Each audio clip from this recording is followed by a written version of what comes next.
vast blue expanse critical to life on Earth. And there's no better animal to represent the story of the ocean with all its splendor and uncertainty than the killer whale, or as it's scientifically known, the Orcinus orca. The orca lives in every corner of the ocean, from the Arctic to the Atlantic, the Southern to the Indian, to the mighty Pacific and beyond.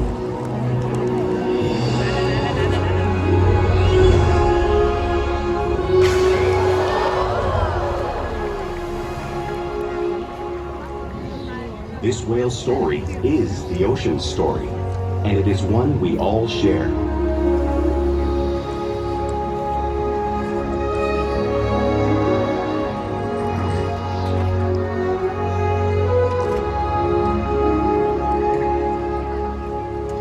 Welcome to SeaWorld's Orca Encounter. My name is Jen, and I'm honored to introduce you to this intriguing and majestic animal.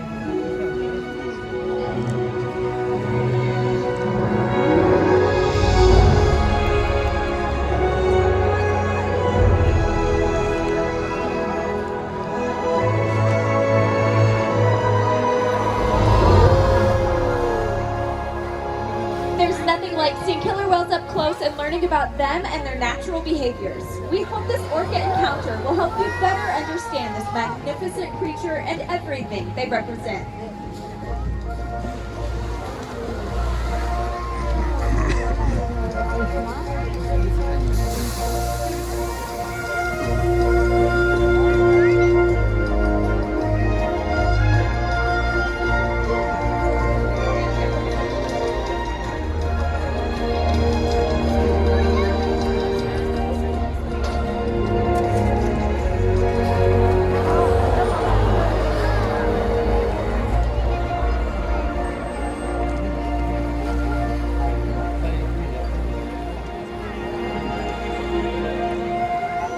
While they are found in every ocean, orcas living off the coast of Iceland are quite different than those near Costa Rica. In fact, there are at least 10 types or ecotypes of killer whales. An ecotype describes the differences between killer whales' size, physical form, prey, social structure, and habitat. As you can see, the differences are subtle, but noticeable when compared side by side. Orcas are adapted perfectly to their environments. And even the whale's black and white coloration has a purpose. It camouflages the outline of their bodies in the water, making it easier for them to surprise and catch their prey.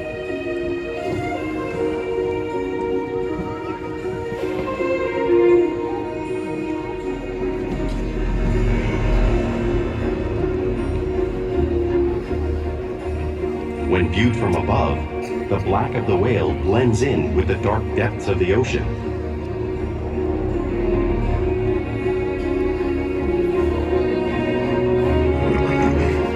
When viewed from below, the orca's white bellies match the brighter surface of the water, blending with the light above, giving them the perfect camouflage.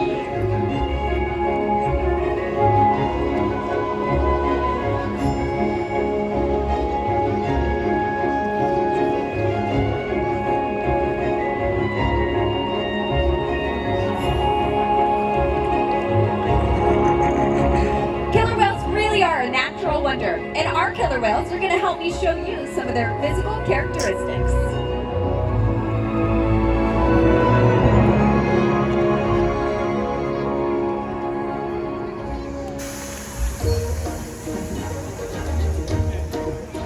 Their blowholes are perfectly located for taking quick breaths at the surface. Even the location of their eyes works to their advantage. It might look like they're located in those white oval eye patches, but this is a visual distraction. Their eyes are actually located in the dark parts of their face camouflaged from thrashing prey. The fin on their back is called a dorsal fin. The dorsal fin helps to stabilize the whales as they swim. There's no skeletal structure to support the height and weight of that dorsal fin, so on occasion you might start to see them curve. The pectoral flippers on either side of their bodies help them stop and steer. Unlike the dorsal fin, the pectoral flippers do contain bone and fat. And each flipper, they have 5 bony digits, very similar to the human hand. The lobes on either side of the tail are called tail flukes. The tail flukes are the engine of the killer whale and can propel them almost 30 miles an hour. That's as fast as many of our speedboats.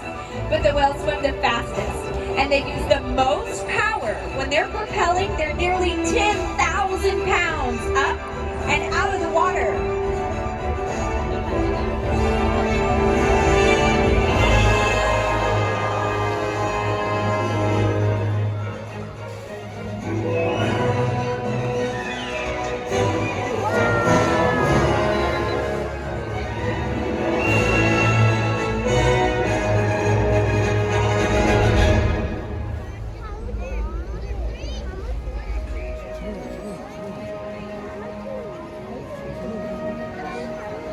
Killer whales are highly social animals with a well-defined social structure.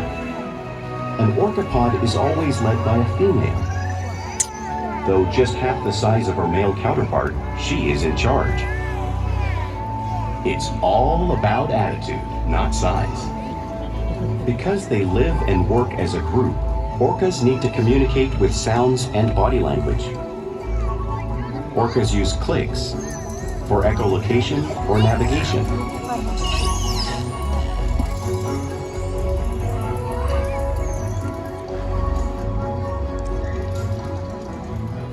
Whistles to socialize in the pod. And calls for group coordination and hunting.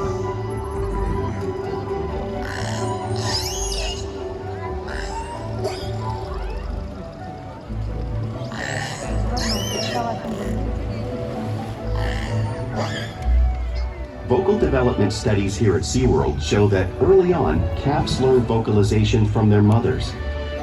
But as they grow, they learn from others close to them as well.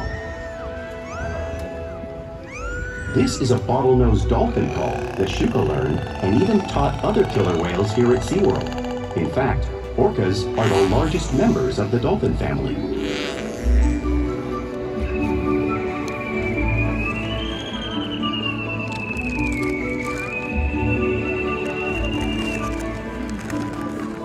Whales here and in the wild use vocalization to communicate all the time.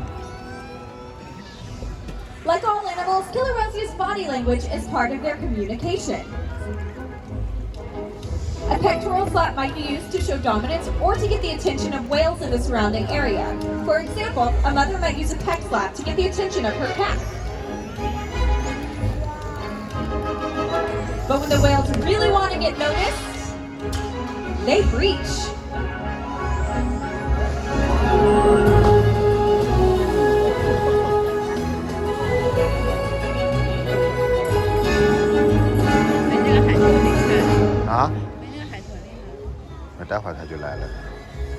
Spy hopping is how killer whales coordinate, communicate, and get a better view of their surroundings.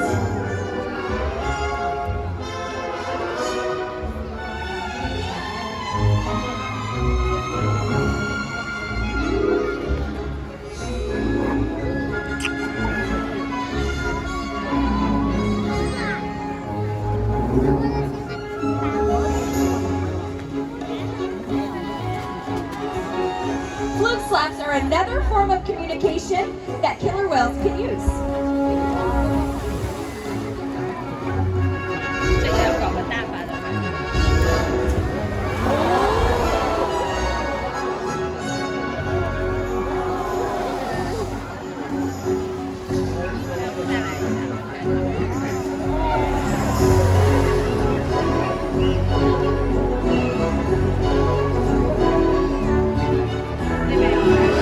那个大。 Killer whales are excellent communicators, so it's no surprise they're at the top of the ocean's food chain. 哈哈哈。那逃掉 Killer 了。 whales work together to rear their young, protect their pod, and most importantly, pursue and catch their prey. Every day they cooperate to survive in the wild oceans of the world. The orca's hunting techniques are as varied as the whales themselves. 那边有一个孤独的男孩 Norwegian killer whales will circle herring, herding them together. The whales use sounds to coordinate with each other and to disorient the herring. With the fish confused and contained, the whales stun them with their powerful tail flukes, making for an easy meal.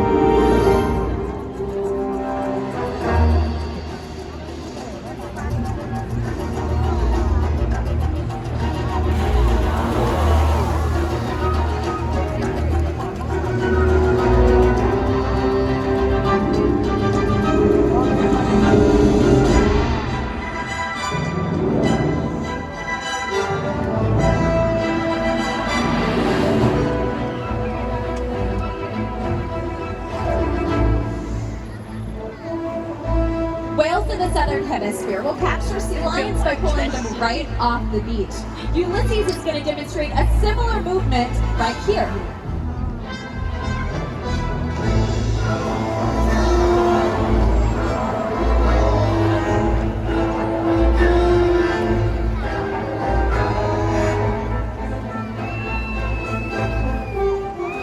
Antarctic orcas will create waves washing over floating blocks of ice, knocking seals into the water. Orchid is going to demonstrate a similar wave-making technique, showing one of the many intriguing and complex hunting strategies killer whales have developed around the world.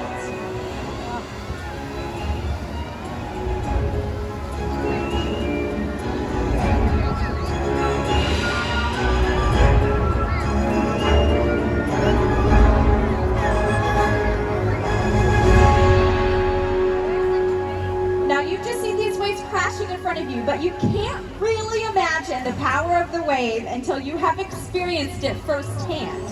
Luckily, I have a very brave volunteer who's going to demonstrate the power of the wave for everybody. Come on down.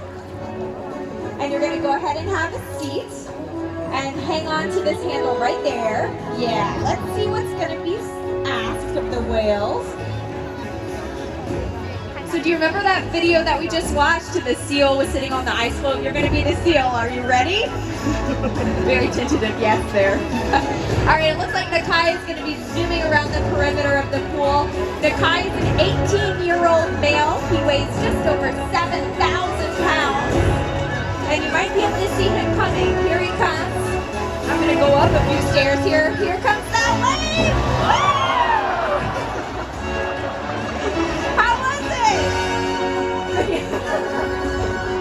Thank you so much for helping us out today. Everybody give our volunteer a big round of applause. Good job. Now, because killer whales are found in all parts of the ocean, it's no surprise they eat all kinds of prey, including other whales. The blue whale on the screen is the largest animal on Earth. It's 5 times longer and it's 50 times heavier than 10,000-pound Ulysses across the way there. So how does a whale the size of Ulysses eat a whale the size of a blue whale? It's possible because killer whales are the ultimate team players. In this example, we see the larger male orcas surround a sperm whale, forming a perimeter, while the females continue to drive the whale forward until it reaches exhaustion. The calves then move in to join the adults in the group. Whatever their prey, killer whales always cooperate and hunt together, making them a highly successful predator.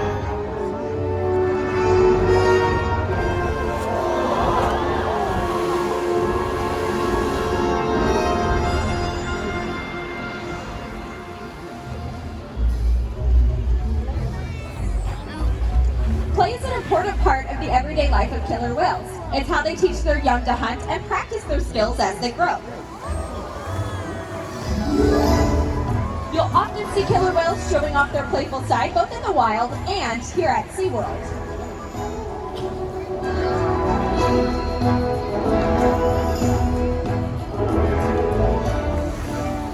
Porpoising is when whales swim fast to the surface, breaking out of the water briefly.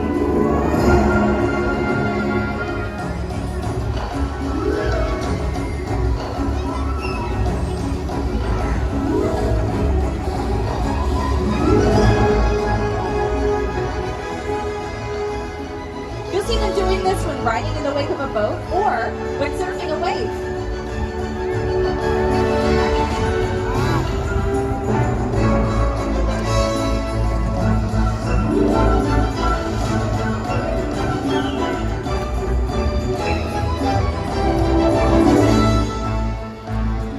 Killer whales like to be touched and they rub their bodies on rocks and other surfaces when they can. Orchid is going to demonstrate this rubbing behavior right here for all of you.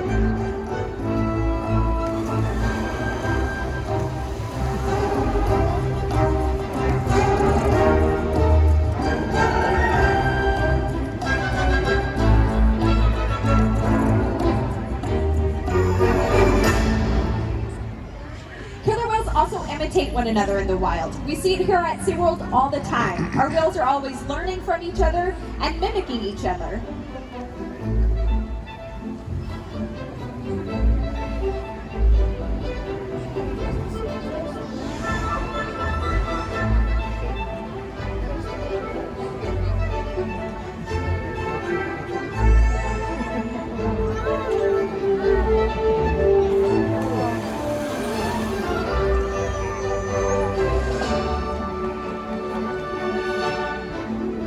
Now, playful behavior does have a purpose. In the wild, a tail whip might be used to stun fish. But here today, our whales might just be stunning all of you.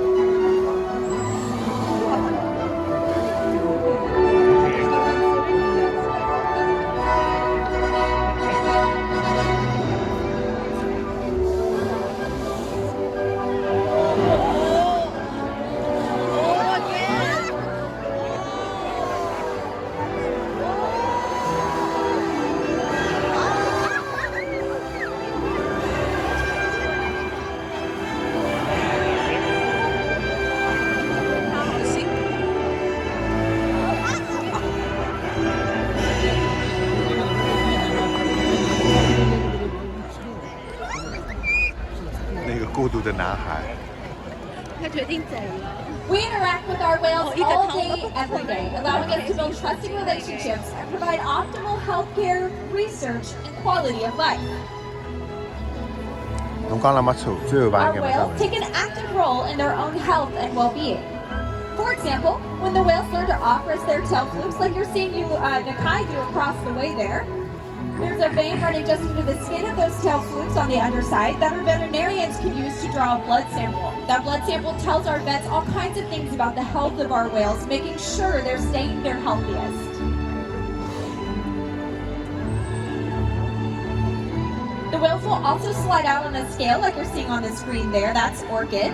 We weigh all 10 of our killer whales every single week to make sure that the adults are staying healthy and also to make sure that our younger whales are growing properly. Our whales will even allow us to take a breath sample from their blowhole. All of these behaviors are only possible because of the relationship we've developed with these whales day after day here at SeaWorld.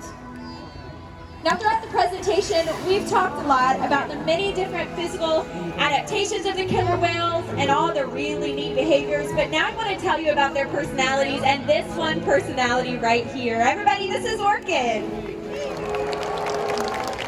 Orchid is our original baby killer whale. She was born right here back in 1989. Orchid is very intelligent. She enjoys playing. She enjoys learning new things. And she loves hanging out with her pal Nakai across the pool there. We challenge our whales every day to learn new things, to engage, and stimulate their minds. Diet, exercise, and of course play all help keep our killer whales in great shape. The whales here at SeaWorld have helped killer whales in the wild by participating in many research studies. One ongoing study monitors the whale's heart rate and breathing to understand how marine noise pollution from ship engines and other sources affect wild populations. In another study, scientists from NOAA, the National Oceanic and Atmospheric Administration, took measurements of the killer whales living here, including pregnant whales. By comparing these measurements with drone footage of killer whales in the wild, scientists are able to monitor the wild population's nutritional and reproductive states. Other research has been done here at SeaWorld on the mother whale's milk composition. This research will help create an effective model to understand how toxins in the ocean impact wild killer whales and their milk supply. What we learn from the whales in our care every day is actively helping whales in the wild survive. And just by being here today, you've supported our rescue, research, and conservation efforts all around the world. If we work together, like the killer whale, we can protect the future of the Orcinus orca and this beautiful planet that we all share.